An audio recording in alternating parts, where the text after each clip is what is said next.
RK நகர் தொகுதியில் இடைத்தேர்தல் குறித்து இன்று மாலை முக்கிய ஆலோசனை நடைபெறும் என அறிவித்திருந்த நிலையில் நள்ளிரவே தேர்தல் ரத்து செய்யப்படுவதாக தேர்தல் ஆணையம் அறிவித்துவிட்டது. இது தொடர்பான கூடுதல் விவரங்களை டெல்லியில் உள்ள மூத்த செய்தியாளர் கணபதியிடம் தொலைபேசி வழியே கேட்கலாம். கணபதி, இந்த தேர்தல் ரத்து அறிவிப்பு வெளியாகிறதுக்கு முன்னதாக டெல்லியில நேற்று முழுவதும் நடைபெற்ற தேர்தல் ஆணையத்தின் அடுத்தடுத்த நகர்வுகள் பற்றி சொல்லுங்க. மிகவும் முக்கியமான நிகழ்வாக இருந்தது. ஞாயிற்றுக்கிழமை அன்று காலையிலே தமிழகத்தின் தலைமை தேர்தல் அதிகாரியான ராஜேஷ் லக்கானி டெல்லி வந்து தலைமை தேர்தல் ஆணையத்தில் உள்ள மூத்த அதிகாரிகளை சந்தித்தது. இந்த அதிகாரிகளில் தலைமை தேர்தல் ஆணையரான நசீம் ஜேதியும் அடக்கம். இவர்களை சந்தித்து தற்போது ஆர்கே நகரிலே நிலவரம் என்ன, அங்கே என்னென்ன தகவல்கள் எல்லாம் முறைகேடுகள் பற்றி வந்திருக்கின்றன, அது பற்றிய விவரங்கள் என்ன, அதை தடுப்பதற்கு எடுக்கப்பட்டிருக்கும் நடவடிக்கைகள் என்ன போன்ற அனைத்து விவரங்களையும் அளித்திருந்தார். இதை தவிர வருமான வரித்துறை மூலமாக கொடுக்கப்பட்டிருந்த தகவல்கள், சிறப்பு அதிகாரியான விக்ரம் பாத்ரா மூலமாக கொடுக்கப்பட்டிருந்த தகவல்கள், அது தவிர பார்வையாளர்கள் மூலமாக வந்திருந்த தகவல்கள், இவை அனைத்தையுமே ஒன்றாக ஆணைய அதிகாரிகளிடம் விவாதித்திருந்தார். இதைத் தொடர்ந்து பல்வேறு விதமான நிகழ்வுகள் தொடர்ந்து நடந்தன. தலைமை தேர்தல் ஆணையர் மற்றும் 2 தேர்தல் ஆணையர்கள் இது குறித்து ஆலோசனைகளை நடத்தினார்கள். அதிகாரிகளிடம் இது குறித்து பல்வேறு விஷயங்களை கேட்டறிந்தார்கள். ஆனால் இதற்கிடையிலே ஞாயிற்றுக்கிழமை அன்று ஸ்ரீநகர் உள்ளிட்ட பல்வேறு இடங்களிலே வாக்குப்பதிவு நடந்து கொண்டிருந்தது. 8 மாநிலங்களிலே நடந்திருந்த இடைத்தேர்தல் சம்பந்தப்பட்ட விவரங்கள் தேர்தல் ஆணையத்தின் கவனத்துக்கு வந்திருந்தன. ஆகவே உடனடியாக இந்த விஷயத்திலே முடிவை எடுக்க முடியவில்லை என தேர்தல் ஆணைய அதிகாரிகள் சொல்கிறார்கள். மாலை வரை அந்த வாக்குப்பதிவு நடந்து கொண்டிருந்தது. குறிப்பாக ஸ்ரீநகரிலே தேர்தல் சமயத்திலே வன்முறை அதிகமாக இருந்தது, 7 பேர் உயிரிழந்தது, வாக்குப்பதிவு மிகவும் குறைவாக இருந்தது. இந்த விஷயங்கள் எல்லாம் தேர்தல் ஆணையத்தின் கவனத்தை ஈர்த்ததால் முடிவு தள்ளி போய் கொண்டிருந்தது. கிட்டத்தட்ட 10 மணி அளவிலே ஆர்கே நகர் தேர்தலை தள்ளி வைத்தே ஆக வேண்டும், இப்போது நடத்த முடியாது என்ற சூழ்நிலை தெளிவாகிவிட்டது என்பதால் அது பற்றி உத்தரவு விரைவிலே பிறப்பிக்கப்படும் என தேர்தல் ஆணைய அதிகாரிகள் சொன்னார்கள்.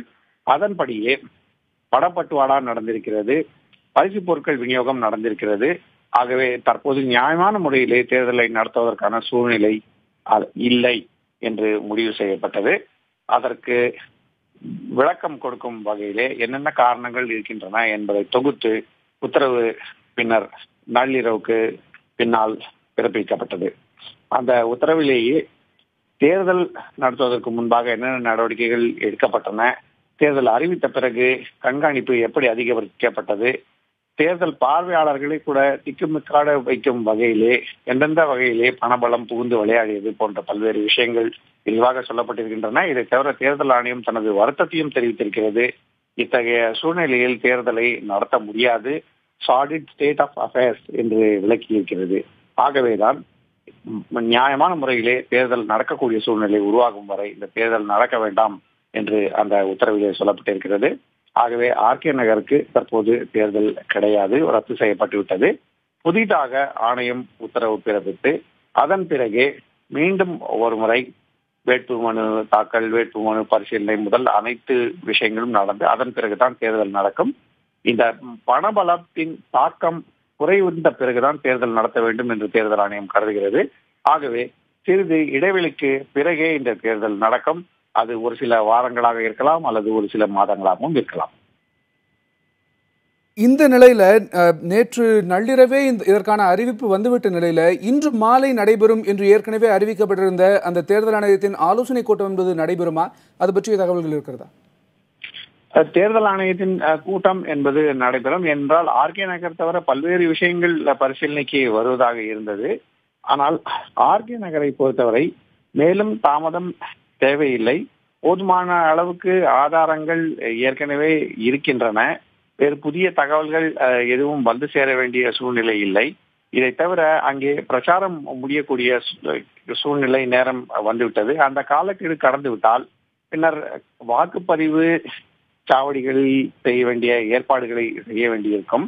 அந்த ஏற்பாடுகளை செய்த அந்த நேரத்திலே இது போன்ற தேர்தலை ரத்து செய்யும் உத்தரவு வந்தால் அனைத்துமே வீணாக போய்விடும். ஆகவே முன்கூட்டியே அந்த முடிவை எடுத்து விடலாம், கடைசி நேரம் வரை காத்திருக்க வேண்டாம் என்ற ஒரு கருத்து இருந்தது. அதுவும் பரிசீலனைக்கு வந்து பின்னர் தலைமை தேர்தல் ஆணையரான நசீம் ஜைதியே இந்த தேர்தலை மேலும் தாமதப்படுத்தி பின்னர் அறிவிக்க வேண்டாம், இப்போதே அறிவித்து விடலாம் என்று முடிவு செய்ததால் பிறகு அது நள்ளிரவிலேயே அறிவிக்கப்பட்டது.